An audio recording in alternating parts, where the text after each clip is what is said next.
Back again for another nightly parking. I'm getting out for a little while. Went to our old photography studio. We're moving to a new location. At least the photographer that we rent the studio from, she's moving to a new location. I don't know, me and my partner are going to check it out, see if we're going to keep it, if we can get some more photography clients coming in. But anyway, just trying to get out,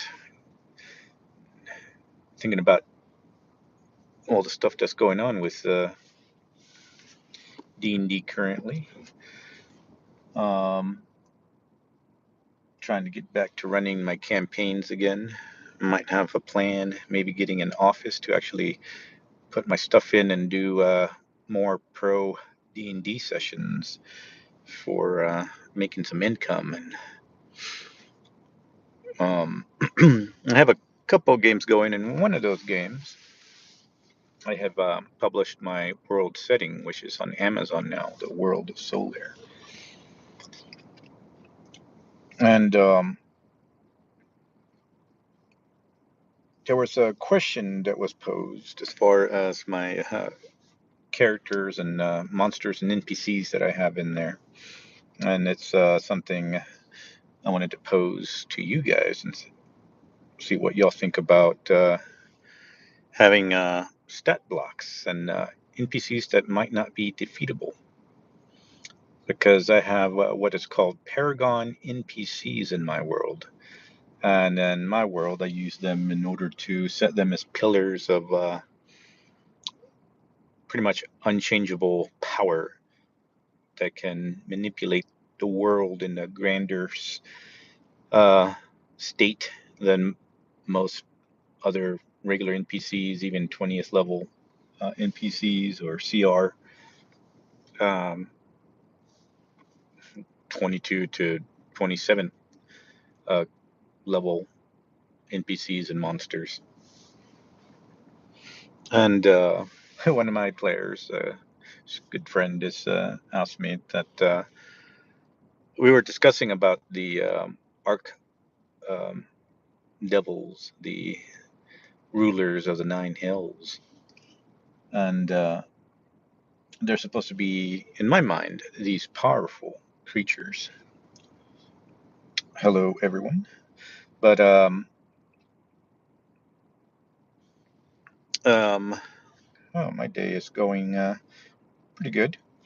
Seeing some of these comments, or should I say, nighttime. Just talking about D&D here. But in the campaign that I have, going back into the Archdevils of D&D, the Nine Hells, I see that their stat blocks, when most people get around level 13 to level 20, they're pretty easily defeated in my, I guess, different test runs that I've done with players in the past. It is 11:39 over here currently. And I didn't agree with the stat blocks that they had. And in my world, in my book that I published in describing these Paragon NPCs, I put them as creatures, and I describe them as encounters that not are not normally like any other encounter that may not be defeatable. And I do this because I want them to think about different ways to go around these characters, these NPCs or monsters, because I don't think everything should be defeatable in D&D, or at least not in the way that traditionally people encounter them by combat and casting spells and using magical weapons like swords and axes and whatever. And once people get into level 20, I mean, your players are pretty much gods themselves. Um, and when they're in level 20, I don't think you can put much against them. and I created these characters of mine in order to actually be able to give them some competition. High level campaigns is usually what I love to play compared to D&D 5e. Is usually anything from first level to about 12th level, and that's about as far as you go before you start having problems with players. I don't know if any other DMs around here have that situation, but I hear it a lot from many other of my friends that run games.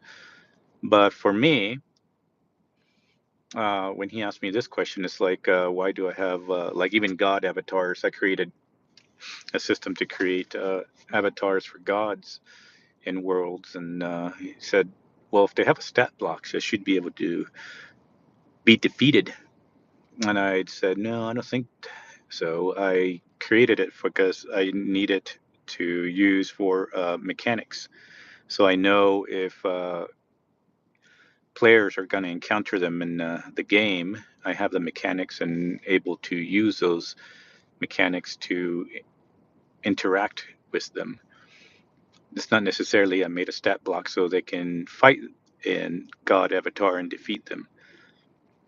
So, with that being said, the Paragon NPCs that I created for my world, it's the same situation.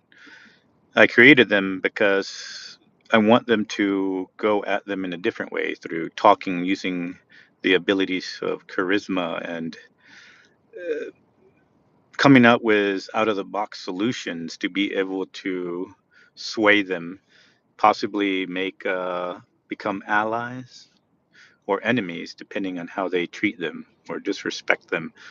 And I also did it because when I started D&D back in second edition, even then when people got up to high levels, I had a lot of my important characters that drove the I guess ideas of my world or religions or beliefs. And if you had your murder hobos, they would go in there and start going on a rampage and could kill one of my main characters that I had stories and stuff with, um, which I would let them and stuff. But nowadays, I'm a little bit more careful. I've been working on this world for so long that some of the characters that I have now as Paragon NPCs have been survivors from second edition 30 years ago that I had campaigns on. And even some of the player characters that I um, have what do you call it survived, and I made them into some legends, but they're not technically Paragon NPCs. They can be defeated, but they also knew these Paragon NPCs from 30 years ago. And the what do you call it? I guess the idea behind it is asking the question: should everything be defeatable in TT PRGs and stuff, and be it D&D or Vampire the Masquerade or any kind of games where involves encounters with these characters? I think everybody's used to defeating characters and being able to gain in levels and start losing that fear of being defeated themselves. And I think when you lose that fear in as a player in D&D, the game could become boring and you don't have no more challenges.